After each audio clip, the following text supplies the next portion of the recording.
Okay, so latest project here is going to be installing a fertilizer applicator or side dresser, whatever you want to call it, on this Farmall Super A. Now, if you've seen my other videos, you'll see I'm doing a lot of stuff with this one. I'm doing a lot of stuff with that other Super A over there. If you haven't seen my other videos, subscribe and you'll see all the oddball shit I'm doing around here. You never know if I'm working on a, could be working on that hit and miss engines there, or one of these tractors here, or you just never know. I got all kind of stuff I tinker with out here. Frankenstein boat engine hanging over there, hard to see, but anyhow, fertilizer is what we're going to be doing on this one. Now, I'm just going to say it right off the bat. I'm no mechanic, I'm no farmer, I'm just trying to learn this stuff. I go on YouTube and I look for a lot of information. Some stuff I can find, some stuff I can't. This is one of them that I'm having a hard time finding. And to be honest with you, I'd say this stuff is being lost forever, because there's a lot of guys in my generation that want to know about this stuff that don't. So, you guys that know about it, spread that information around, because I'm trying to learn this as I go. I called the manufacturer of this fertilizer applicator is Cole. Best I can figure, this is Cole manufactured. That's C-O-L-E. They're still in business. They still make seeders and I guess fertilizers and stuff, but I called them looking for some information on this to try to help me out, try to piece this back together, because this was just a pile of parts that I found over in Grandpa's barn, and he wants it on this tractor. Well, Grandpa's down in Texas, he's a snowbird, so here I am in Indiana trying to figure out how to put all this stuff back together. And anyhow, so these are the pieces that I've got. I still have no clue what that does. I got a little bit of an idea about that. This here I got a pretty good idea what it does. Got a piece of chain on that, got another little piece of chain over there, and I got the sprocket and shaft. There's the sprocket that drives it. And as best I can tell, that sprocket mounts into, well, I know it does. That sprocket mounts into, look at this tractor here. Got the cover plate off here. It mounts into this right here. We'll take that bolt off on the other side. When we do, there's a bearing back in there, and we need to seal this back up. So it takes a seal. So you can do this a couple different ways. Apparently, we'll go back over and look at this tractor. Let me back up just a step. So, just so everybody's on the same page here. You get up under your rear end here, your final drive. There's a plate right there. You pull that plate off, that's what's behind it. When this final drive turns, this turns too. So when the tractor's moving, this is moving. What you want to do is we want to install this sprocket onto that shaft. So when the tractor's turning, it turns the sprocket, which turns the chain, which makes the fertilizer applicator, whatever you want to call the damn thing, do something. Well, best I can figure, I don't have the bin. I don't have the hopper for the fertilizer. Best I can figure is this is turning, turns the chain, turns the whole apparatus, and it agitates that fertilizer and makes it drop down into those, I guess you want to call it a shoe. See that thing with a little springy top? That springy top is a retainer for a hose. Hose goes down off of the metal apparatus. As this is turning, agitates, drops fertilizer down the tube. The tube is attached to that shoe, which as you're cultivating, that shoe will be underground. So the fertilizer is going directly into the ground. One on each side. There's two tubes off that apparatus. So when you pull that plate off, plate looks like this. Pull them 4 bolts off, you're looking at that. We want to put this shaft bolts, you take that bolt loose, put this on, and then you see your hole there. The sprocket then sits on the shaft and it pins on. It uses a big ass cotter pin. I imagine you could use a bolt or some other pin. So anyhow, you're going to pin that shaft and that sprocket together. Well, when you take that plate off, this shaft is only, that big. You got to seal that between there. So there's 2 different ways you can do this. Apparently, there's a retainer that looks very similar to this. It's just missing that big old bulge. And in place of that bulge, there's a seal pressed in there. So it's like, you know, 4-bolt thing with a seal on it. Then you bolt that back up there. So you can buy these on YouTube, or excuse me, on eBay. I've seen people got them listed and they press a new seal in them and everything. I think they want like 80 or 100 bucks for something like that. Well, I'll tell you what this tractor's got. Let me show you that. You don't need that carrier or retainer or whatever you want to call it. You just press a seal into the hole. Seal gets pressed into the case itself. You don't need your retainer or whatever. You don't need to bolt anything onto here. And that seals against that shaft of that sprocket. So that's a Farmall deal. That's a Farmall factory way. There's 2 ways you can do it. You can do it with that retainer or you can do it with that seal. Like I was saying, them retainers and seals on eBay are bringing like 100 bucks. Well, I bounce over here, birchstoretractors.com. These guys junk out Farmalls. They restore Farmalls. They do probably more Farmall work than anybody else I can find. So anyhow, they got a pretty good little store there, and they sell that seal for like 20 bucks shipped to my door. It took about 3 days. I mean, they were fast. I think they're in North Carolina. Let's see here. Yeah, there you go. I can't read it. Anyhow, they're in Burlington, North Carolina. They shipped that seal to me. Like I say, it was about 16 bucks plus shipping. So I'm going to press that seal in there. I'll just take a big block of wood or something and smash it in there. And put that shaft on and everything. And that'll save me 100 bucks for having to buy one of them retainers with a seal. So check them out. So I'm going to put that seal in. I'm going to put that shaft on. I'll mount the sprocket. And then we'll start bolting this other stuff up here. You see there that tensioner's kind of hanging down there. We'll figure out how that goes on. And start bolting this other crap on there.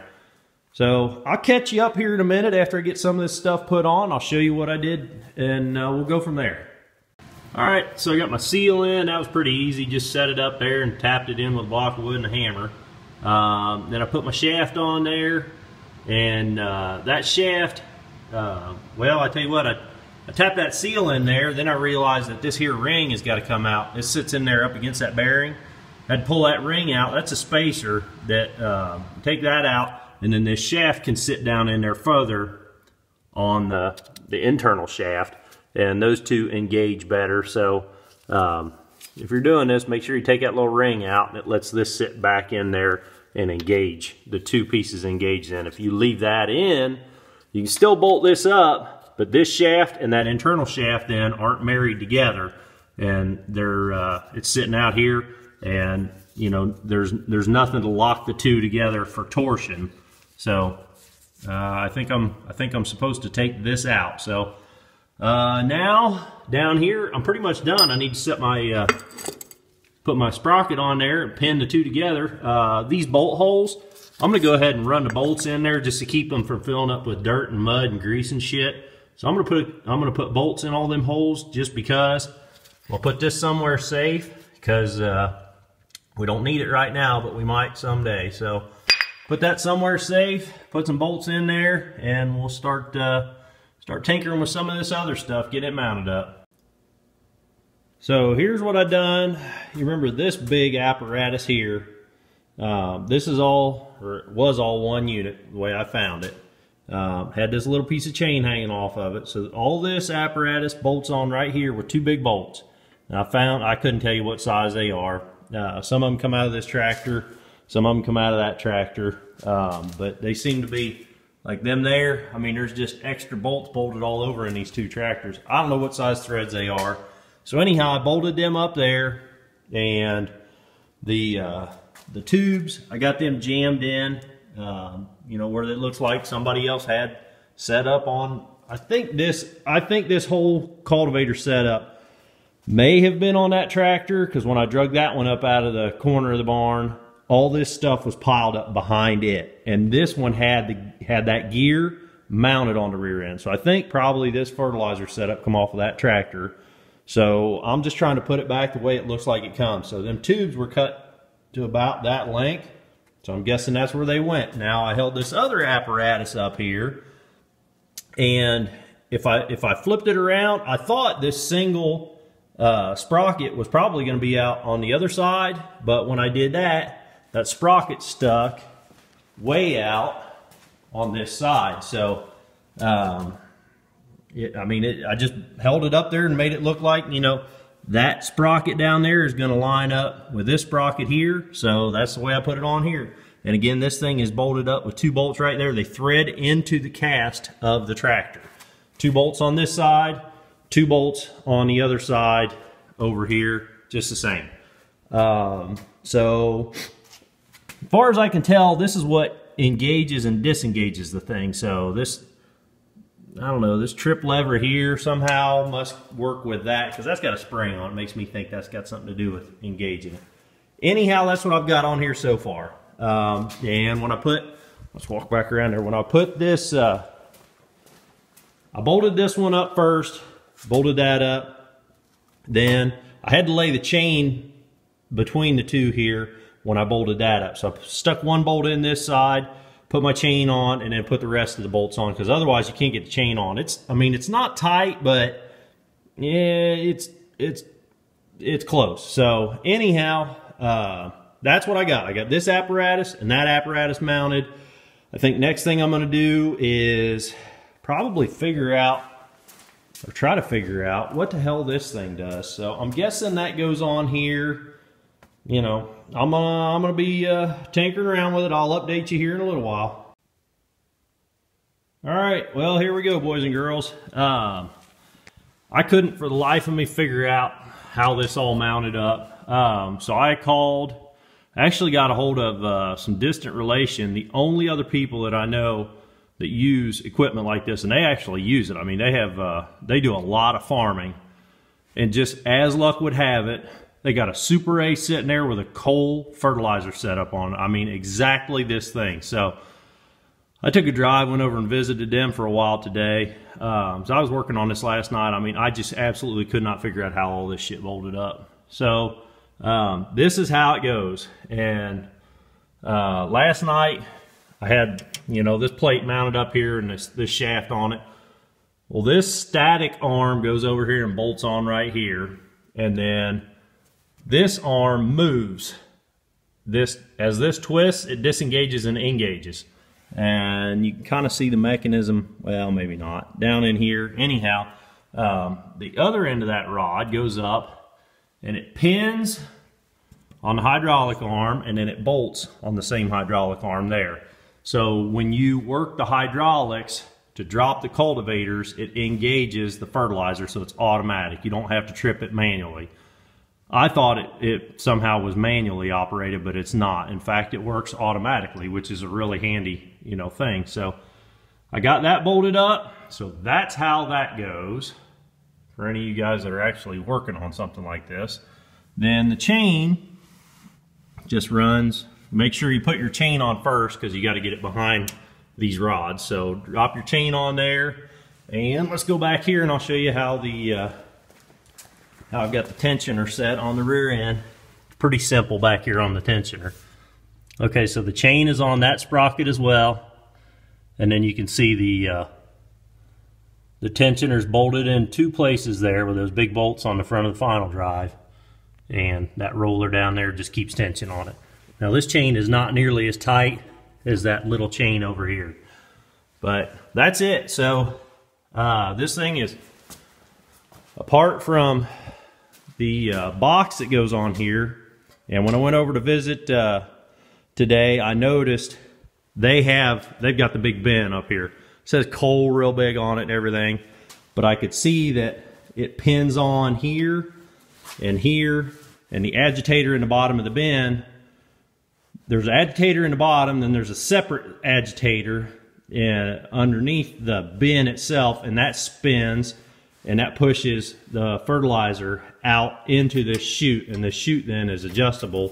It diverts it to either of the shoes down there. So I got to figure out a hopper for this. It's got to be laying around somewhere, or Grandpa just never had it. So I'm gonna wait. He's down in Texas. Like I said, he's a snowbird.